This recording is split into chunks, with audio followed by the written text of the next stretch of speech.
So let's talk about domain number 5 now. Identity and access management, or controlling access and managing identity. Now the key areas that we need to talk about, because we know the CIB's got some key areas that they're kind of helping us point us in the right direction.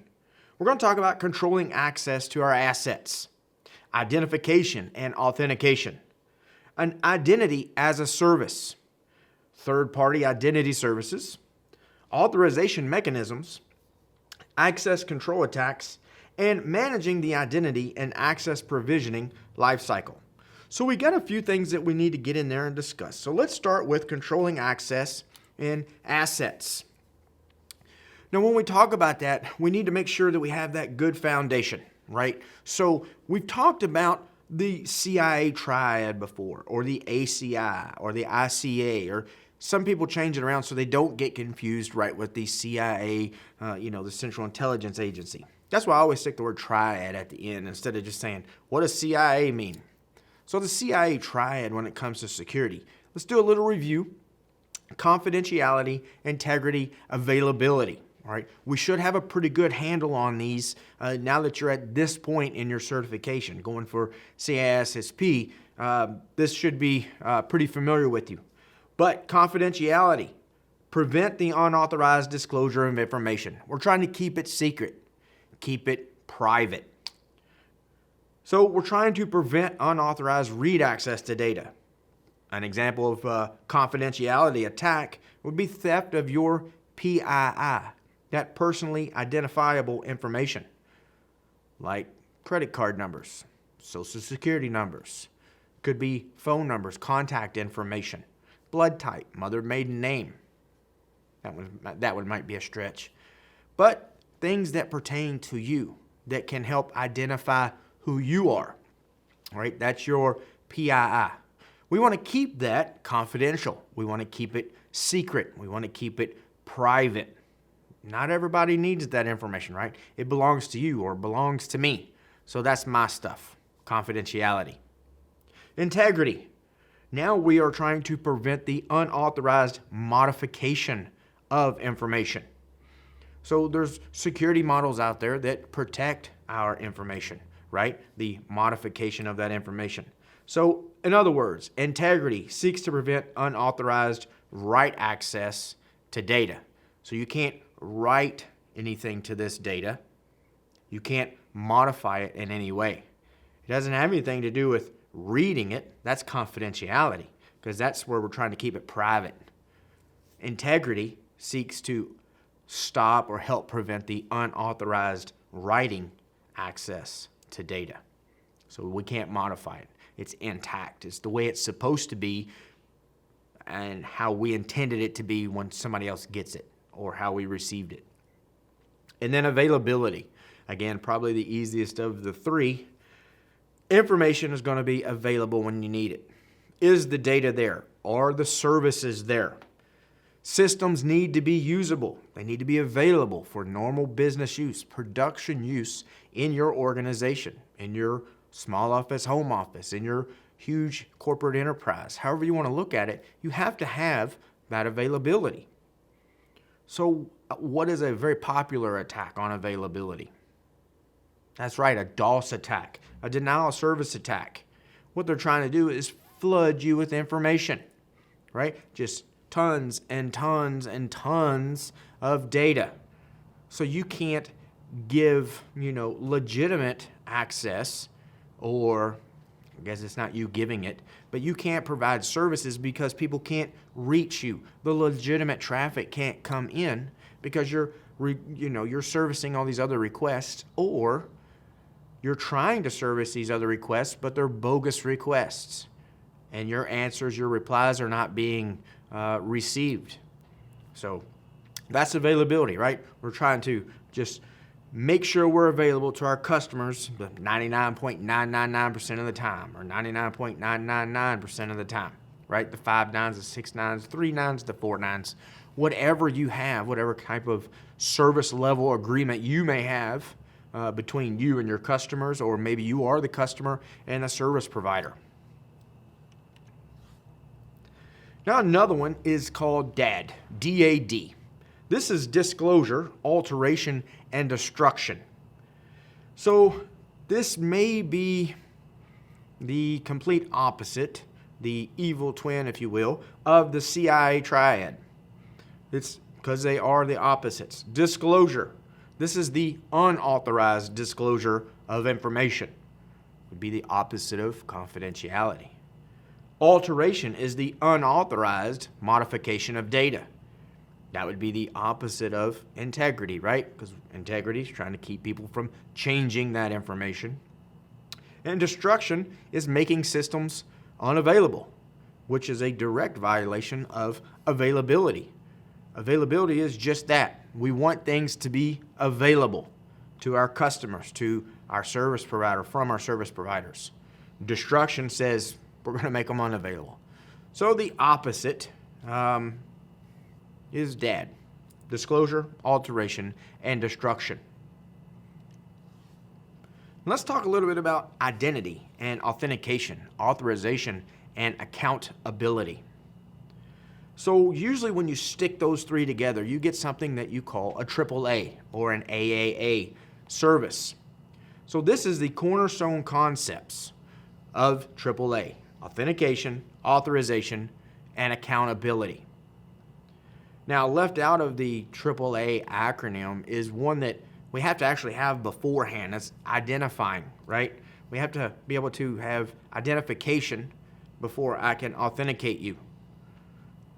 It's just plain and simple. I have to know who you are before I can authenticate who you are. So, but we usually just leave that out, right? Because that's kind of a given. Your identification. You put in your username. That's your identification.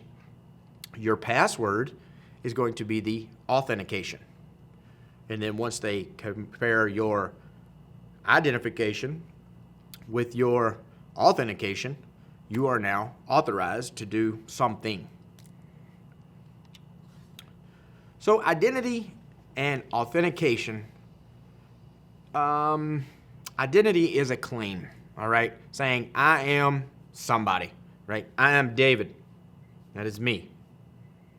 But identity alone, I mean, it's only as good as my word, right? There's weak. It's weak. Could be considered weak. There's no proof.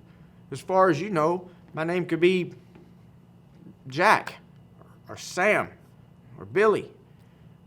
You're just taking my word for it. I walk up to somebody that doesn't know who I am, and I say, "Hi, my name is Steve. How you doing, Steve?" They don't know any different. They have to take my word for it, right? That is identity. Pretty weak because there's no proof.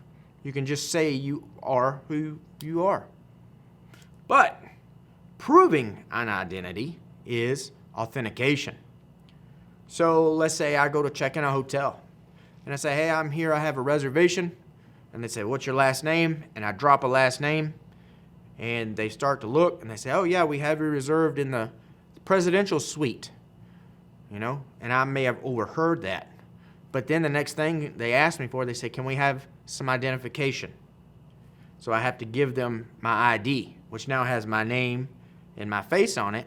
So that's a form of authentication. They're going to look at it and say, "Oh, okay, yep, that's you. I'm authenticating you." Now, yeah, I know I could have a fake ID and blah, blah, blah. But in everyday terms, right, that would be authentication. So we authenticate the identity claim. As I say, I am who I am. Here's my driver's license that proves it. Now, we can also use like passwords, right? We use passwords. We use PIN numbers. There's a plethora of things that I'm trying not to give away right now because we're going to talk about them here in just a second. But passwords is very common. You sit down at a computer. You go to log in, you put in your username, your identity. I am Mark, right? So you just type in Mark. Your password, though, is what's going to authenticate you. It's going to prove to the authentication mechanism inside of your computer that you are who you say you are. Or you have somebody's identity and you compromise their password. That can happen too, right? People steal passwords all the time. We're going to talk about some of those attacks a little bit later. But that's authentication. What about authorization? Once you become identified and you are authenticated by the system. Now you are authorized to do something. Read, write, execute files or programs. So authorization describes the actions you can perform on a system once you've been identified and once you've been authenticated. So once they understand that, then, oh, okay, you have access. You are authorized to do this. Now, once we start authorizing people and they start doing their job or whatever it is that they're doing, we have to be able to hold them accountable. That's where accountability comes in. We hold them accountable for their actions on what they did or what they didn't do. Now, we typically accomplish this by logging and auditing data of what's going on our networks, on our servers, on our workstations, on our laptops. We have a trail, if you will, an electronic trail that we can go back and see what's going on. Now, it's not going to stop them. All right? It's more of a deterrent, I guess, for some, right? It's like locks on the door. Remember, I think I mentioned that locks keep, the honest people out. Well, accountability keeps the honest people honest. It's not a mechanism that we put in place like a technical control, like a firewall that's going to block traffic. Just being held accountable, some people may, well, I know they can see what I've done, but I don't care. Or maybe they're just not going to look, and I'm not going to worry about it. So if it's a dishonest person with malicious intent, again, accountability is not going to stop them. It may deter them a little bit, but we're going to use it as a detective tool later. So some more terminology that we need to know that I don't think we've covered up until this point. Non-repudiation means users cannot deny, they can't repute having performed, say, a particular transaction. Non-repudiation takes authentication and integrity. All right, combines those two together. Also, it authenticates that the identity of the user who performs a particular transaction, and it ensures the integrity of that transaction. That's why it can combine, or they say it combines authentication and integrity.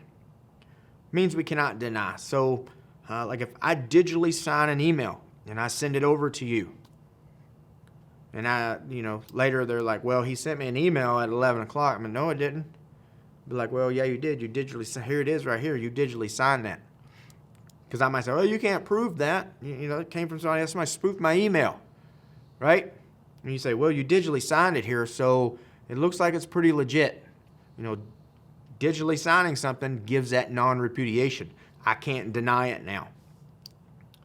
And what about least privilege or need to know? We've talked about least privilege a little bit. Least privilege, we're granting them the minimum amount of access, a minimum amount of authorization, and just giving them enough to do what it is they need to do. Now, least privilege is applied to groups of objects, or it could be applied to groups of objects as well, instead of necessarily individuals. But we can say these objects need this permission level, and if you don't meet it, then you can't do that. So least privilege, giving them just enough to do their job.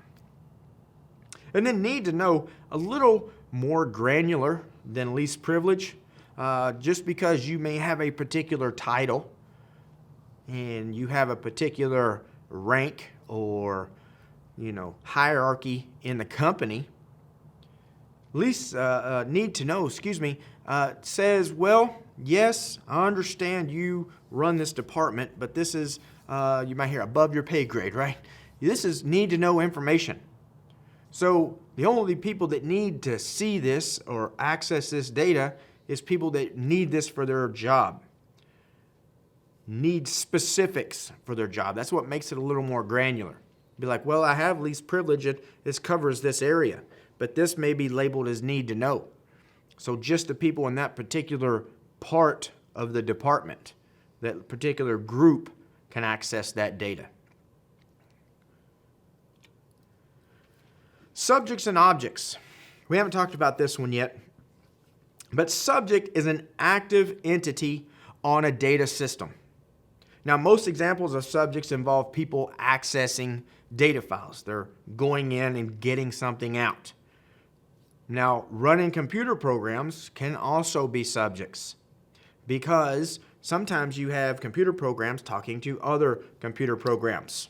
Instead of just me sitting at the computer and accessing data, computer programs that we have on there can go get data as well, right? Call data and manipulate that data as well.